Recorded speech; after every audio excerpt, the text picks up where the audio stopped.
사사기서 9장 1절로 21절의 말씀을 가지고 부전자전이라는 제목으로 이 시간 하나님의 말씀을 함께 나누고자 합니다. 일본인인 모리스타 겐지가 쓴 이디한 남자들도 자식 때문에 울었다라는 책이 있습니다. 그 책에 보면 유명한 이인들 중에는 부모를 닮지 않는 불초자식이 된 경우가 주변에 의외로 많다라고 말하면서 몇 사람을 언급을 합니다. 그 중에 이디한 소설가로 잘 알려진 해밍웨이 같은 경우에는 그의 아들 그레고리 해밍웨이가 있습니다. 그는 주변 사람들의 그 기대를 한 몸에 받고 의사가 됩니다.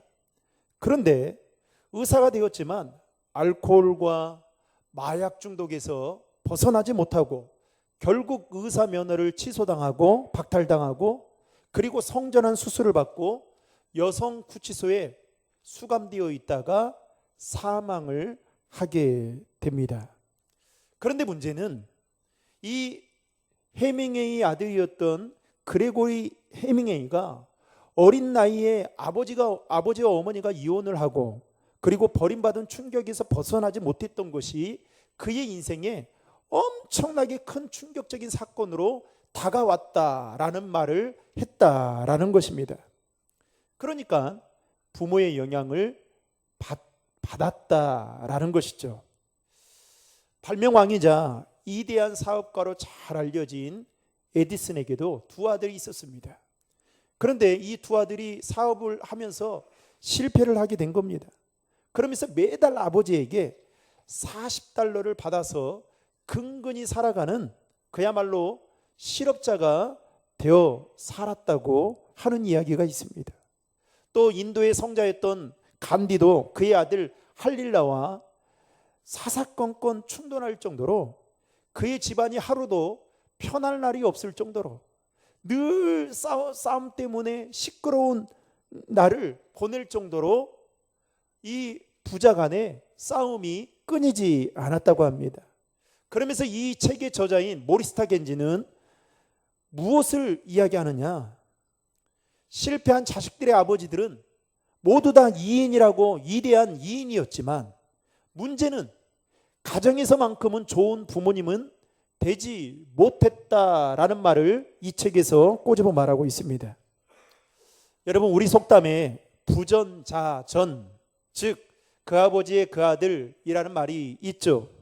이 말은 아버지가 자신의 태도나 성향을 아들에게 대대로 전한다라는 뜻을 가지고 있습니다. 다른 말로 말하면 부모가 자식에게 자식들의 인생에 결정적인 영향을 끼친다라는 것이죠. 여러분, 이 말처럼 정말로 그런 것 같습니다. 왜냐하면 자녀들은 자라면서 첫 번째로 보고 배우는 대상이 누구입니까? 바로 부모이기 때문이죠. 부모에게서 말을 배우고 부모에게서 행동을 배우고 부모의 습관을 배우면서 자식들은 그대로 따라하게 됩니다. 따라서 부모가 올바르고 품격 있는 인격을 가지고 있으면 자녀들도 그대로 이어받을 가능성이 높지만 반대로 부모가 삐뚤어진 인격을 가지고 있으면 자녀들도 똑같이 삐뚤어진 인격을 가지고 살아가는 사람이 될 가능성이 그만큼 높다라는 것입니다. 그것만 그럴까요? 우리의 신앙생활도 그렇습니다. 그만큼 가정에서의 부모의 역할은 자녀들의 인격과 삶에 있어서 또 신앙적인 면에 있어서 절대적이라고 할 만큼 매우 중요하다라는 것입니다.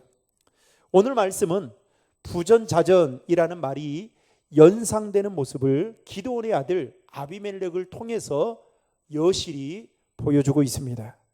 그동안 우리가 살펴보았듯이 하나님은 미디안으로부터 이스라엘을 구원하기 위해 기드온을 사사로 부르시고 그리고 미디안 동맹연합군과의 싸움을 하기 위해 32,000명 중에 300명의 사람을 추스려서 그들을 데리고 싸워 승리하도록 하나님은 인도해 주셨습니다. 그런데 그 승리를 거두고 난 이후에 이스라엘 백성들의 태도였습니다. 이스라엘 백성들은 기드온에게 와서 당신과 당신의 아들들과 심지어 당신의 손자가 우리를 다스려 달라는, 즉 우리를 위해 왕이 되어 달라는 아주 매력적인 제안을 하게 됩니다. 그때 기드온이 대답하기를 사사기서 8장 23절에 보면 이렇게 말합니다. 내가 너희를 다스리지 아니하겠고 나의 아들도 너희를 다스리지 아니할 것이며 여호와께서 너희를 다스리라. 그런데 이 말씀만 보면 참 기드온은 신앙심이 대단하고, 그리고 모든 것을 하나님께 모든 공을 하나님께 올려드리고 있다라고 보여지는데, 그 이후에 기드온이 했던 행동은 그의 말과는 정반대가 되는 것을 볼 수 있습니다. 그리고 그는 이 말을 하고 난 이후에 이스라엘 백성들에게 탈취한 귀고리를 가지고 오라고 명합니다. 그래서 그 귀고리가 모아졌는데 얼마 된다고 했어요? 금? 예? 20kg이 되고, 그리고 게다가 왕들이 입은 자색 의복을 취하고, 그리고 가지고 온 금으로 에봇을 만들어서 자신이 살고 있는 그 성읍 실로가 아닌 오브라에 두게 됩니다. 한마디로 기드온은 입술로는 하나님을 높이고 있지만 그의 마음속 깊은 곳에는 이방의 왕들이 누렸던 그 모든 것들을 다 누리고 싶었을 뿐만 아니라 에봇을 통해서 자신의 왕권을, 이스라엘 백성들을 통치하고자 싶은 그 마음이 그의 마음속 깊이 자리 잡고 있었음을 알 수가 있습니다. 게다가 여기서 끝나지가 않죠. 기드온은 이방 풍습에 자유롭지 못한 까닭에 우리가 지난주에 살펴봤듯이 많은 아내와 첩을 곁에 두면서 무려 70명의 아들을 낳았습니다. 나중에는 그 자식들로 인해 이스라엘 공동체가 큰 혼란에 빠지고 맙니다. 특별히 오늘 본문에 보면 기드온은 세겜 지역에서 얻은 첩을 통해 낳은 아들이 있었는데 그 아들이 누구입니까? 아비멜렉이었습니다. 아마도 그는 70명의 이복 형제들 틈에서 갈시와 천대를 받으며 자랐던 것 같습니다. 그러던 중에 사사기서 8장 35절에 보면 이스라엘 백성들이 기드온이 죽은 후에 어떻게 합니까? 그의 고마움을 잊어버리고 그의 집의 자손들을 멸시하고 갈시했다라고 성경은 기록하고 있습니다. 여러분, 안 그래도 서름받던 아비멜렉이 아버지가 죽고 난 이후에 이스라엘 백성들이 그의 가족과 그리고 자손들을 대하는 모습을 보면서 어떤 마음과 어떤 생각이 들었을까요? 아버지 없는 서러움이 이렇게 큰 건가? 그리고 우리가 이렇게까지 우리 가정이 멸시와 괄시와 천대를 받아야 되는가? 라는 생각이 들었을 거단 말이죠. 그러면서 이 아비멜렉 마음속에 자신의 야망을 불태우는 아마도 야심가로 변해버린 것이 아닌가라는 생각이 듭니다. 심리학자들의 말에 따르면 흔히 사회적으로 소외가 되거나 냉대를 받고 자란 사람들을 자세히 들여다보면 두 가지의 마음이 있다고 합니다. 하나는 사회에 대한 반항으로 범죄자가 되는 경우가 있다라는 거예요. 또 하나는 반대로 억울하니까 내가 출세해야겠다라는 마음이 다른 사람들보다, 일반인보다 더 강하게 가지고 있다라는 것입니다. 아마도 아비멜렉은 이 후자를 택해서 스스로 왕이 되기로 결심했던 것 같습니다. 여러분, 아비멜렉이라는 이름의 뜻은 내 아버지는 왕이다 라는 뜻입니다. 그의 이름을 통해서 알 수 있듯이 아비멜렉은 그의 아버지 기드온이 뭐가 되기를 바랬을까요? 왕이 되었으면 좋겠다라는 마음을 내심 가지고 있었던 것 같습니다. 그러나 자신의 아버지가 왕이 되지 못해서인지 아니면 그가 자라오는 과정 속에서 소예와 천대를 받아서 그런지 그래서 출세해야겠다라는 생각 때문인지는 모르겠지만 오늘 본문에 보면 아비멜렉은 자신의 목적, 즉 왕이 되기 위해 수단과 방법을 가리지 않습니다. 오늘 본문 1절과 2절을 보면 아비멜렉은 상당히 정치적 수완이 좋았던 것 같습니다. 그는 왕이 되기 위해서 정치 자금이 필요하다라고 생각을 했던 것이죠. 그래서 이 정치 자금을 마련하기 위해서 오늘 1절과 2절에 보면 외가인 세겜에 가서 외할아버지와 외삼촌들에게 이렇게 말합니다. 2절 말씀에 보면 기드온의 아들 70명이 다 너희를 다스리는 것과 나 한 사람이 너희를 다스리는 것 중에 어떠한 것이 나으냐라고 말하면서 덧붙여 뭐라고 말하냐? 나는 너희의 뭐라고요? 골육지치님을 생각하라 라고 말합니다. 아비멜렉은 탁월한 정치 감각으로 혈연을 자극해요. 그래서 외가인 세겜 사람들을 통해서 뭘 얻게 됩니까? 은 70개를 얻게 됩니다. 그리고 그것을 가지고 방탕하고 경박한 사람, 즉 요즘 말로 말하면 건달, 불량배들을 사서 은 70개로 이복 형제 70명을 한 번에 학살하는 왕자의 난을 일으키게 됩니다. 여러분 4절과 5절의 말씀을 다 함께 읽겠습니다. 바앗불이 신전에서 은 70개를 내어 그에게 주매 아비멜렉이 그곳으로 방탕하고 경박한 사람들을 사서 자기를 따르게 하고 오브라에 있는 그의 아버지의 집으로 가서 여룻바알의 아들 곧 자기 형제 70명을 한 바위 위에서 죽였으되 다만 여룻바알의 막내 아들 요담은 스스로 숨었으므로 남으니라. 아멘. 여러분, 사람이 이 제정신으로 사람을 누군가를 죽인다는 것은 참 어려운 일이죠. 그런데 우리는 요즘 일어나는 사건 사고들을 보면 참 이게 예전에는 우리가 뉴스만 봐도 참 끔찍하게 생각하고 어떻게 이런 일이 인간 사회에서 일어날 수 있을까? 정말 사람보다 더 악한 존재가 있을까라는 생각이 드는데 여러분 70명을 한번 이복 형제 70명을 한 바위 위에서 죽였다라고 한번 생각해 보십시오. 정말 끔찍한 일 아니겠습니까? 그런데 그 일을 그가 불량배와 건달들을 사가지고 그 일을 행했던 겁니다. 그러니까 한마디로 말하면 청부살인을 요청했던 거죠. 이 일로 인해서 세겜의 모든 사람과 밀로 모든 족속이 모여서 아비멜렉을 뭐합니까? 왕으로 삼게 됩니다. 얼마나 무서웠으면. 여러분 6절의 말씀을 다 함께 읽겠습니다. 세겜의 모든 사람과 밀로 모든 족속이 모여서 세겜에 있는 상수리 나무 기둥 곁에서 아비멜렉을 왕으로 삼으니라. 아멘. 이처럼 아비멜렉은 지방색을 앞세웠고 금품을 살포했으며 폭력으로 정권을 잡았습니다.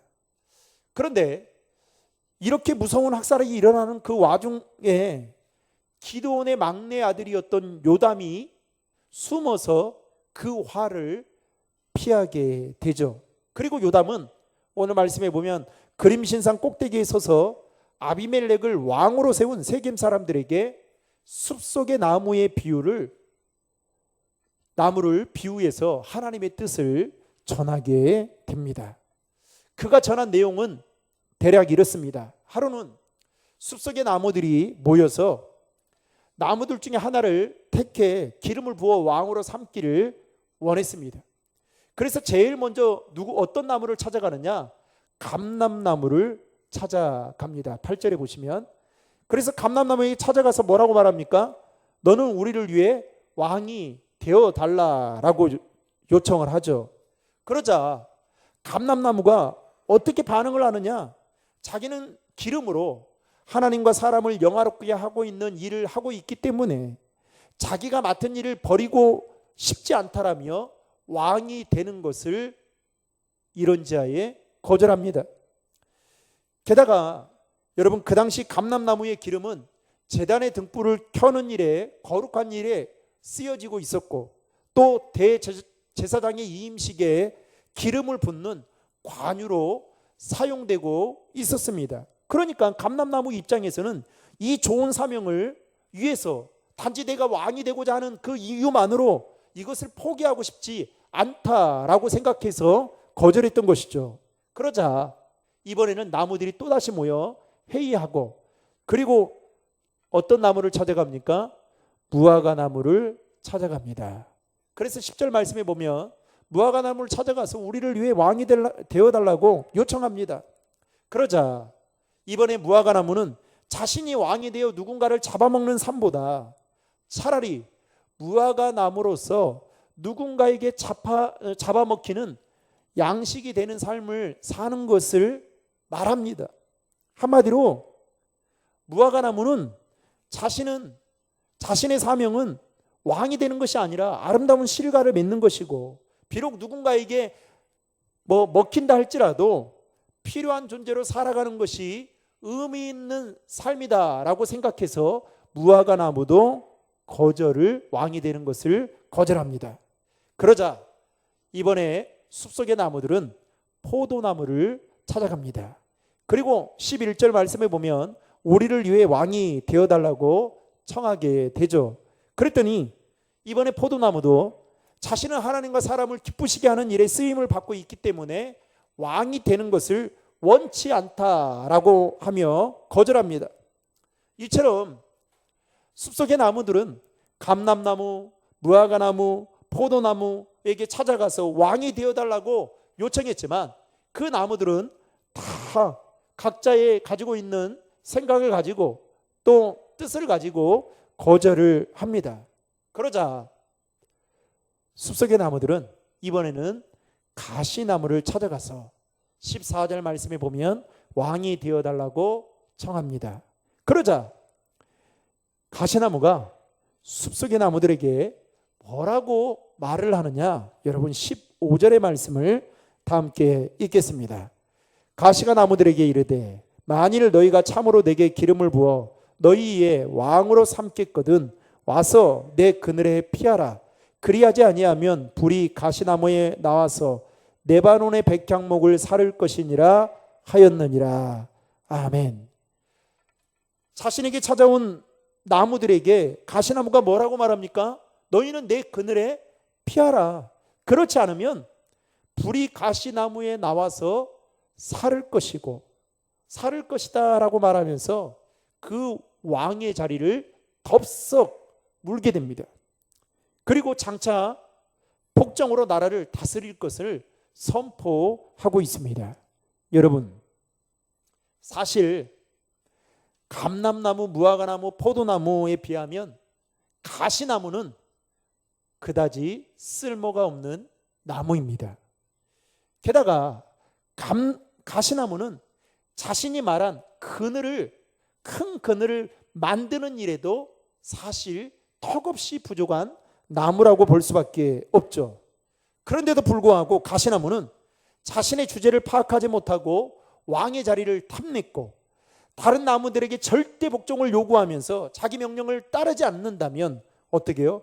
폭정으로 다스릴 것이고 왕정제도의 폐허를 그대로 드러내 보여주고 있습니다. 자, 그렇다면 요담이 이 숲속의 나무의 비유를 말하면서 이 가시나무를 누구라고 지금 가리키며 말하고 있는 걸까요? 바로 기드온의 아들 아비멜렉을 가리키며 말하고 있는 것입니다. 아마도 아비멜렉의 이복 형제들 중에는 감람나무, 무화과나무, 포도나무와 같이 훌륭한 성품과 인격을 가진 사람들도 더러 있었던 것 같습니다. 따라서 아비멜렉은 입장에서는 이렇게 생각한 거죠. 내가 이대로 두었다가는 그들 때문에 왕이 되는 데에 상당한 걸림돌이 될 수도 있겠구나. 그래서 이들을 제거하기 위하여 자신의 외조부 종족이었던 세겜 사람들에게 지역 감정을 부추겨서 적대감을 만들고, 또 그들로부터 얻은 정치 자금을 통해서 불량배를 동원해서 한 바위에서 70명의 이부 경제들을 죽이는, 그리고 그 일이 끝나고 나는 그는 스스로 왕의 자리에 오르는 끔찍한 일을 행하게 됩니다. 그런데 놀라운 것은 이 아비멜렉도 하나님의 진노의 심판에 따라 성 위에서 여인이 던진 그 맷돌에 맞아서 두개골이 깨지는, 그래서 나중에는 비참하게 죽게 되는 그 최후를 성경은 기록하고 있습니다. 여러분, 오늘 말씀을 통해서 우리가 꼭 알아야 할 사실은 두 가지입니다. 첫 번째는 아비멜렉이 이러한 자가 될 수 있었던 데에는 그의 아버지 기드온의 영향이 있었다라는 것입니다. 한마디로 말하면 부전자전이라 말할 수 있죠. 우리가 앞서서 살펴봤듯이 기드온은 입술로는 하나님을 높인다고 했지만 그의 삶의 자리에서 그가 보인 행동은 이방의 왕들과 전혀 다를 바가 없는 모습을 그는 보여주었던 것입니다. 여러분, 만약에 기드온이 철저하게 자녀들에게 신앙교육을 시키고 그리고 어떻게 하나님을 섬겨야 되는지를 그의 행동을 통해 보여줬다면 아마도 이러한 일은 없었을 것입니다. 사사기서 8장에서 살펴봤지만 기드온은 말로는 하나님을 높인다고 하면서 정작 그의 삶 속에서는 자신이 인생의 왕이 되어 살아가는 그 모습을 애석하게도 그의 아들 아비멜렉은 뒤에서 다 지켜보면서 나는 아버지처럼 되지 않아야겠다라고 생각할 수도 있겠지만 어느 순간 그게 자신에게 습관처럼 쭉 닮아오게 되었다라는 것이죠. 암암리에 이런 모습을 아비멜렉이 다 보면서 좋지 않은 영향을 받게 되었다는 겁니다. 여러분, 부모인 우리들은 자식이 내 힘으로 되지 않는다는 것을 잘 압니다. 그러면서 우리는 합리화를 시켜요. 애가 머리도 크고 이제 내 힘으로 안 되기 때문에 어쩔 수 없다, 이렇게 생각하고 그냥 내팽개치는 경우들이 있습니다. 그런데 여러분, 기억하십시오. 부모는 신앙적인 면에 있어서 자녀들에게 하나님의 대리자예요. 다시 말하면 하나님을 보여줄 수 있는 그런 믿음의 사람들이 되어야 돼요. 그렇다면 여러분, 어떻게 해야 되는 걸까요? 교회 안에서의 모습과 가정 안에서의 모습, 여러분 똑같아야 됩니다. 저도 지금은 이제 참 집 전화기가 많이 없는 시대잖아요. 근데 참 목회자들이 또 우리가 가장 쉽게 범하는 죄 중에 하나가 뭐냐면, 누가 전화 오면 전화를 받을 수 있는데 어떻게 해요? 이렇게 자식들이 이렇게 받을 때가 있어요. 그러면 어떻게 해요? 있으면서 찾으면 야, 아빠 있냐? 그러면 어떻게 해요? 야, 없다고 해, 없다고. 그때는 좋죠. 그런데 나중에 어떻게 해요? 근데 또 어떤 자식은 순진해가지고 아니 아빠가 없다고 하라는데요. 이러면 이제 또 큰 문제가 발생하겠죠.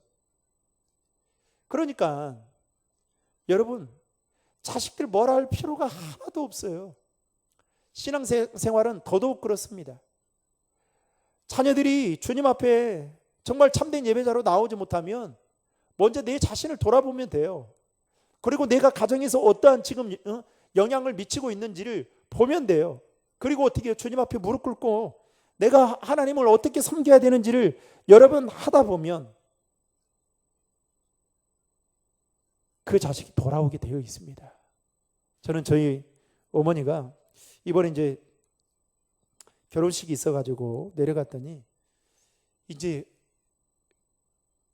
다리가 많이 불편하세요. 그래서 이제 지팡이를 하나 이제 짚고 다녀야 되는 상황이 됐습니다. 사실은 이사를 갈 때에 집 근처, 아니 교회 근처로 가는 것이 소원이어서 그냥 3분도 안 되는 뭐 그 근처로 일부러 선택해서 갔습니다. 그런데 그래서 막 하루에 뭐 2번, 3번씩 가서 아침, 점심, 저녁으로 기도하고 그렇게 오셨는데 지금은 이제 그것을 할 수가 없는 상황이 됐어요. 이번에도 갔더니 이제 옆에서 부추겨 주지 않으면 이제는 힘들 정도로. 그래서 어머니가 그러시더라고요. 아, 이제부터는 내가 다른 이제 형이 또 그 첫째 딸이 또 11월 달에 결혼이 있거든요. 그때는 난 못 가겠다. 그런데 제가 이렇게 신학교에 들어가서 신앙생활을 하면서 여러 번의 회의감이 들 때가 있었습니다. 내가 이게 내 이제 정체성에 대해서 흔들리기 시작할 때가 있었어요.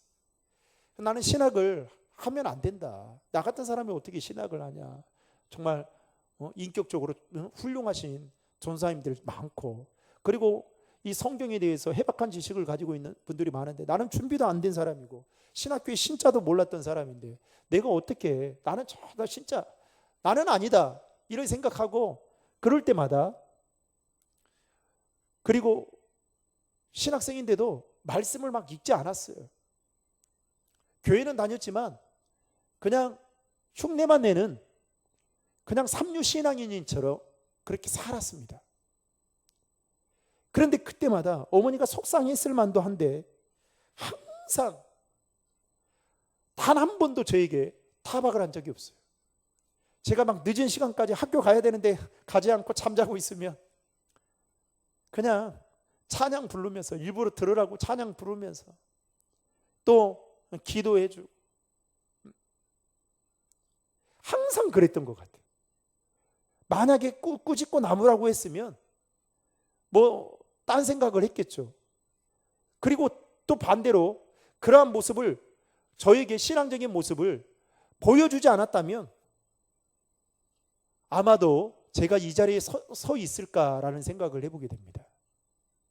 그러니까 말보다는 늘 행동으로 보여주셨어요. 아, 교회를 섬기는 것은, 저희 이제 어머니가 김치 장사를 하셨거든요. 근데 이제 김치를 제법 잘 담으셨어요. 근데 이제 뭐 김치 장사를 하면 뭐 이렇게 뭐 큰 돈은 못 벌잖아요. 그러니까 목사님들을, 거기에 있는 이제 담임 목사님, 부목사님을 어떻게 섬길 수 있을까? 그러면 항상 어머니가 김치를 담으면 저를 통해 가지고, 야, 저기 부목사님 댁에 오늘 이거 좀 갖다 줘라. 항상 그랬던 것 같아요. 그리고 그 성교회, 그 북방 성교회를 만들어 가지고 거기서 그 평신도 권사님들이 모여가지고, 권사님 집사님들이 뜻이 있는 분들이 모여가지고 20-30명이 모여가지고 기도하면서 매일마다 헌금을 하는 거예요. 그 헌금을 가지고요, 신학생들 그리고 어려운 사람들 20만 원, 30만 원 이렇게 매달 챙겨주면서 선교사님들을 몇 곳을 도우면서 교회가 할 수 없는 그 일을 20-30명이 하는 그 모습을 보면서 제가 정말 예수 믿는 것은 진짜 이렇게 믿어야 되는 거구나. 예수 믿는 사람의 삶은 이와 같아야 되는구나. 좀 죄송한 말씀이지만 가장 신앙적으로 존경하는 분이 저는 어머니입니다. 지금도 변함이 없습니다. 어떻게 그렇게 한 번도 교회를 빠진 적이 없어요. 사랑하는 성도 여러분, 아비멜렉이 이복영주 70명을 죽인 일은 엄연히 그가 심판을 받아야 되는 그 끔찍한 일을 행한 것은 사실입니다. 그러나 여러분 부인할 수 없는 것은 그의 아버지의 영향도 적지 않게 받았다라는 것입니다. 따라서 여러분, 우리도 마찬가지예요. 여러분 자녀들에게 무엇을 남겨주고 싶습니까? 우리의 신앙을 전수해야 되는 거죠. 우리의 신앙을 아이들에게 남겨줘야 되는 거예요. 어떻게 하면 예수님을 믿어야 되고 너희들이 예수 믿는 것이 정말 인생의 복이다 라는 것을 삶 속에서 보여줘야 아이들이 그 모습을 보며 여러분 신앙생활 할 수 있는 것입니다. 그냥 마음 아파하고 나의 삶은 변하지 않는다면 여러분 절대 자녀들은 바뀌지 않는다라는 것이죠. 두 번째로 오늘 말씀을 통해서 우리가 꼭 알아야 할 사실은 아비멜렉의 악행과 그리고 세겜 사람들의 모든 악행을 그대로 하나님은 응징하셨다라는 점입니다. 여러분 56절과 57절의 말씀을 화면을 보고 같이 읽겠습니다.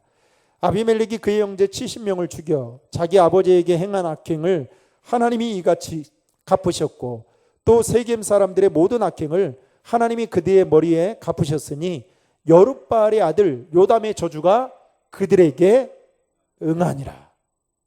아멘. 하나님은 인간의 죄를 그대로 갚으시는 공의의 하나님이십니다.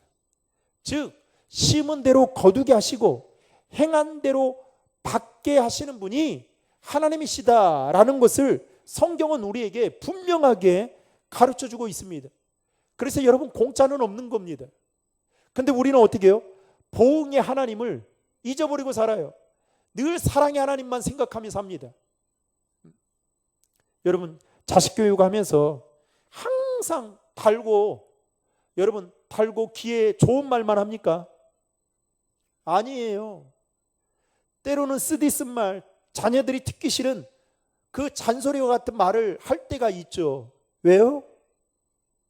그렇게 해야 자녀들이 올곧게 걸어갈 수 있기 때문에, 성장할 수 있기 때문에 그런 거 아니겠습니까? 만약에 여러분 우리에게 사랑의 하나님만 계신다면 여러분 어떻게 될까요? 이 세상은 그야말로 질서가 없을 거예요. 그야말로 우리의 행동이 너무나도 자유로울 겁니다. 왜요? 하나님은 늘 사랑의 하나님이시니까. 그런데 지난주에 우리 제이든 형제가 말했듯이 어떻게 해요? 보응이라는 말을 하잖아요. 그런데 사람들은 어떻게 해요? 자신의 권리는 추구하면서 거기에 따른 책임은 지지 않으려고 하는 그런 삶을 막 살아가잖아요. 사랑하는 성도 여러분, 금방 읽었던 56절 57절의 말씀처럼 그 요담이 말했던 그 저주가 그들에게 그대로 응하기도 했지만 하나님은 반드시 행한 대로 갚으시고 행한 대로 받게 하시는 분이시다라는 것을 우리에게 가르쳐 주고 있습니다. 따라서 여러분 오늘 우리에게 주신 이 교훈의 말씀을 기억하며 남은 3일 동안도 우리가 어떻게 살아야 될까요? 우리의 삶의 자리에서 하나님을 의식하며 하나님을 높이며 신실하게 믿음으로 살아가는 것, 그게 바로 예수 믿는 참된 제자의 삶이 아닌가 생각해 보게 됩니다. 바라기는 여러분 정말 우리 교회의 좋은 신앙의 전통이 우리 다음 세대들에게도 잘 전달될 뿐만 아니라 또 여러분들의 기성세대의 그 신앙과 믿음이 자녀들에게까지 고스란히 정말 잘 전수가 되어져서 정말 하나님을 기쁘시게 할 뿐만 아니라 하나님의 말씀대로 살아가는, 그래서 하나님을 기쁘시게 하는 그런 놀라운 은혜와 축복이 있기를 주님의 이름으로 축원합니다.